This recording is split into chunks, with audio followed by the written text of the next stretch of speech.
سفر ہجرت میں آپ کے ساتھ ایک کافر اور مشرک تھا، عبداللہ بن اریقط،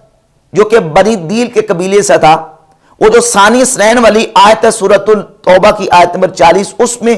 نبی کریم علیہ الصلوۃ والسلام کے ساتھ دوسرا جو ساتھی تھا، اس سے مراد عبداللہ بن اریقط بنی دیل کا ایک شخص تھا،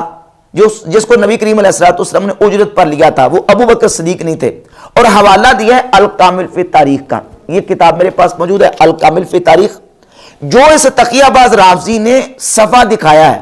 اور صفحے کی جو عبارت دکھائی، اس عبارت کو آپ پڑھ لیں، اس عبارت کے اندر الفاظ موجود ہیں جہاں نبی کریم علیہ الصلوۃ والسلام کا اس عبداللہ بن اریقط کو اجرت پہ لینے کا ذکر موجود ہے، اس کے اندر الفاظ موجود ہیں اسی صفحے کے اوپر، اسی عبارت کے اندر، کہ نبی پاک علیہ الصلوۃ والسلام کی بارگاہ اقدس میں سیدنا ابوبکر صدیق رضی اللہ تعالی عنہ نے عرض کی، یا رسول اللہ، کیا میں بھی آپ کے ساتھ ہجرت میں شریک ہوں گا اور آپ کے ساتھ رہوں گا؟ یہ الکامل فی تاریخ کی جلد نمبر 2 صفحہ نمبر 73 ہے۔ تو نبی پاک علیہ الصلوۃ والسلام نے فرمایا کہ الصحبہ، ہاں ابو بکر آپ بھی میرے ساتھ ہوں گے۔ حدیث کے اندر الفاظ موجود ہے، فبکا ابو بکر من الفرح، ابو بکر صدیق رضی اللہ تعالیٰ عنہ خوشی سے رو پڑے اور فاستأجر عبداللہ ابن اریقط من بنی دیل ابن بکر وکانا مشرکن، نبی پاک علیہ الصلوۃ والسلام نے اور ابو بکر صدیق دونوں نے عبداللہ بن اریقط کو اجرت پہ لیا۔ اسی کتاب کے اسی عبارت کے اندر یہ الفاظ موجود ہیں کہ صدیق اکبر رضی اللہ تعالیٰ عنہ نے اور نبی پاک علیہ الصلوۃ والسلام نے دونوں نے عبداللہ بن اریقط کو اجرت پہ لیا، لیکن چونکہ صرف اس تقیہ باز رافضی نے انکار کرنا تھا شان صدیق اکبر رضی اللہ تعالیٰ عنہ کا اور تان کرنا تھا ابو بکر صدیق رضی اللہ تعالیٰ عنہ کے اوپر، تو یہاں جھوٹ اور کذب اور ایک جو نا وہ دجل کا سہارا لیتے ہوئے کہہ دیا کہ نہیں جو وہ عبداللہ بن اریقط تھے، ابو بکر صدیق ساتھ نہیں تھے، جب کسی عبارت کے اندر موجود ہے۔ اور یہ صحیح بخاری ہے، صحیح بخاری کے اندر 3905 نمبر حدیث کے اندر تقریباً اس سے ملتے جلتے الفاظ موجود ہیں، واستاجر رسول اللہ صلی اللہ علیہ وآلہ وسلم و ابو بکر، اللہ کے نبی علیہ الصلوۃ والسلام نے اور ابو بکر صدیق نے دونوں نے اجرت پہ لیا رجلا من بنی دیل، بنی دیل کے ایک شخص کو، اور وہ بنی دیل کا شخص کون تھا؟ وہ عبداللہ بن اریقط تھا، جس کو نبی پاک علیہ الصلوۃ والسلام نے اور ابو بکر صدیق رضی اللہ تعالی عنہ نے دونوں نے اجرت پا لیا۔ لہذا صدیق اکبر رضی اللہ تعالیٰ عنہ کا نبی کریم علیہ الصلوۃ والسلام کے ساتھ ہجرت کی رات ہونا بھی اس سے ثابت ہوتا ہے۔ اور جو اس تقیہ باز رافضی نے جھوٹ صدیق اکبر رضی اللہ تعالیٰ عنہ کے حوالے سے بولا ہے کہ جناب وہ ابو بکر صدیق نہیں تھے، وہ تو عبداللہ بن اریقط تھا، یہ بالکل بات اس کی غلط ہے۔ عبداللہ بن اریقط کو نبی پاک علیہ السلام نے اور صدیق اکبر رضی اللہ تعالیٰ عنہ دونوں نے اجرت پر لیا تھا، اور اسی کتاب کے اندر بحمد تعالیٰ صدیق اکبر کا وہاں نبی علیہ الصلوۃ والسلام کے ساتھ ہونا بھی ثابت ہے۔